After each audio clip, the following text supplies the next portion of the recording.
You ever get that feeling where you walk into the shop, the air is still, and you just know you're about to turn a perfectly good piece of material into a very expensive pile of scrap? Good morning, everyone. Welcome back to the den. That sounds like a Tuesday for you, Tiger. Are we starting on a high note, or are we mourning a piece of exotic hardwood already? No, we're looking upward today. I've been thinking about scale. I was reading about Direct Metals dropping this new 13-foot monster of a shear.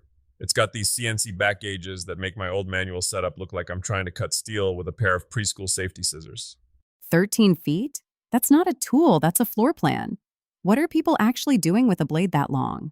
It's for the heavy hitters, bar grading, wire mesh, the kind of stuff that usually fights you every inch of the way. When you've got a CNC back gauge, you aren't over there with a tape measure and a prayer. You punch in a number, the machine puts the metal exactly where it needs to be, and it shears off a piece so clean it looks like it was born that way. It's all about tightening those tolerances and stopping the measure twice, swear 3 times cycle. I love that you think a 13-foot machine is going to cure human error. I've seen you miss a mark by a quarter inch on a birdhouse. Hey, that birdhouse had character. But speaking of precision, if you really want to see where the robots are taking our jobs, in a good way, the Taiwan International Machine Tool Show is coming up, TMTS 2026. If you're a gearhead, that's basically the Super Bowl. Is that where we see the smart manufacturing? Does the lathe tell me when it's feeling neglected now?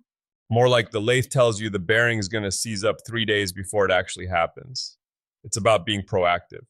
But look, you don't need $1 million CNC to feel the tech. Even 3 meters is getting fancy. They just pushed their Extract Cubitron 2 film discs into the 1000 grit territory. 1,000 grit? At that point, aren't you just rubbing the wood with a very expensive piece of paper? You'd think so, but for the metal finishers listening or the guys trying to get a wet look finish on a tabletop, this is the holy grail.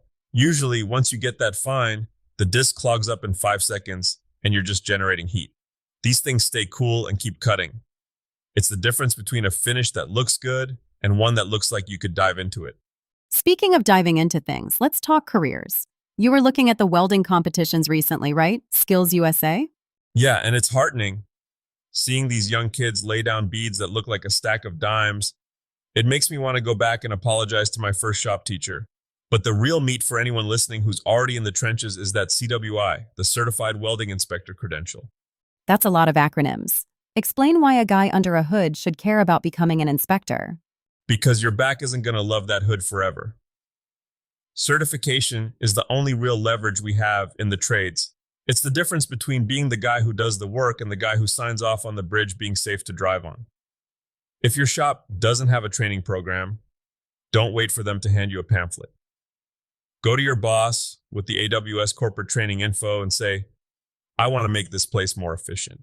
It's hard to say no to a guy who's volunteering to be more valuable. I like that. It's moving from labor to leadership. But what if you're not in a shop? What if you're trying to sell your work from your garage? I saw the 2026 Instagram trend report, and Tiger, I think your messy workbench is finally in style. You mean the unpolished look? Thank God. I was getting tired of seeing people woodworking in white t-shirts that didn't have a single speck of sawdust on them.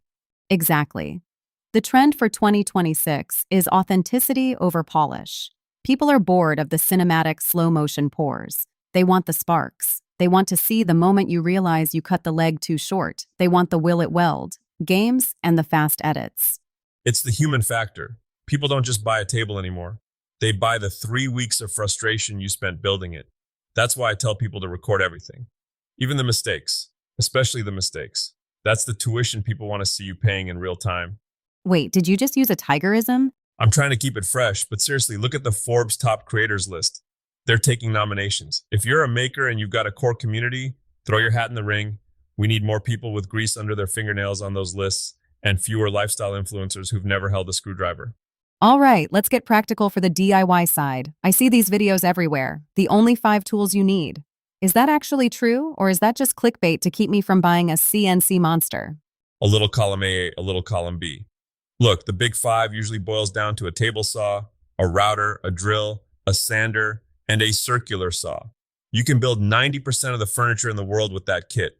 People get caught up in the gear acquisition syndrome, thinking a $6,000 joiner will make them a master craftsman. It won't. It'll just make your mistakes happen faster and on a nicer machine. Speaking of $6,000, have you seen the high-end reclaimed pallet trend? People are selling furniture made from old shipping crates for the price of a used Honda. It's a bit of a circus, isn't it? But there's a lesson there. The value isn't in the wood, it's pine, for Pete's sake. The value is in the transformation. Taking something that was destined for a bonfire and turning it into a centerpiece. That's the maker mogul mindset. You're selling the story, though if I see one more rustic pallet wine rack, I might actually lose my mind. Noted. No pallet wine racks for the TigerDen merch shop. So, what's the homework for the folks at home this week? Reset the shop, seriously. We're in that mid-March slump. Everything is covered in a layer of winter grime. Spend one Saturday not building a project, but building your workflow.